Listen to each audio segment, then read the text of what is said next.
RLSP के सदर उपेंद्र कुशवाहा ने कहा कि अवाम ने जो फैसला किया है हम उसकी इज्जत करते हैं और आगे की हिकमत अमली मीटिंग में तय की जाएगी। हमारे नुमाइंदे शंकर आनंद ने उपेंद्र कुशवाहा से बात की।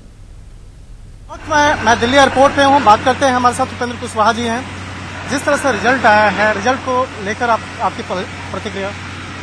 देखिए, हमने तो जनता के निर्णय का सम्मान किया है। जनता का जो भी डिसीजन है सर आंखों पर है। अब जो रिजल्ट आया है उसके बारे में कई तरह की बातें कही जा रही है।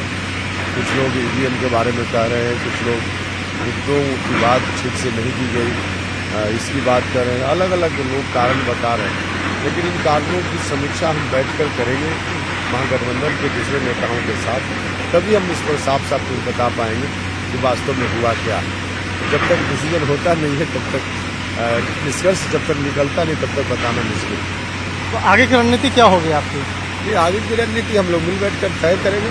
महागठबंधन यूपीए के नेताओं के साथ बैठेंगे और मिल बैठकर तय करेंगे और जो भी रणनीति बनाएंगे फिर आपको शेयर करेंगे। सर, क्या आपको लगता है एनडीए छोड़ने का जो आपका निर्णय था, क्या वो सही था या गलत था? 100% सही था निर्णय, क्योंकि एनडीए हमारे लिए तालाब जैसा था। तालाब में एक सीमा होती है, वहाँ रहकर लोगों का काम करना संभव नहीं हो पा रहा था। ज़्यादा से ज़्यादा लोग यही कह सकते हैं कि फिर से आप एमपी बनते, मंत्री बन जाते, लेकिन वो हम तो 4 साल से ज़्यादा रहकर हमने देख लिया है। इसलिए वहाँ रहकर जनता का मूल सवाल है, उसका हल निकालना संभव नहीं था। जो भी डिसीजन मेरा था बिल्कुल उचित डिसीजन था और आगे इस डिसीजन को बल मिलेगा आगे की राजनीति में।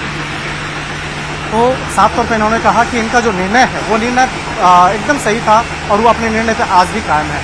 वीडियो जर्नलिस्ट विपिन के साथ शंकर आनंद, न्यूज़ 18 दिल्ली।